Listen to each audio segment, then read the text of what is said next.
vamos. No estaba tan mal como yo esperaba, al final estuvo bastante bien. Conocí a gente nueva,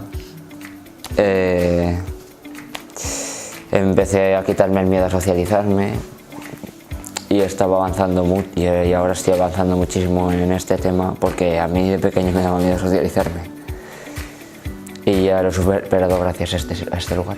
Que somos capaces de hacer más cosas de las que creíamos.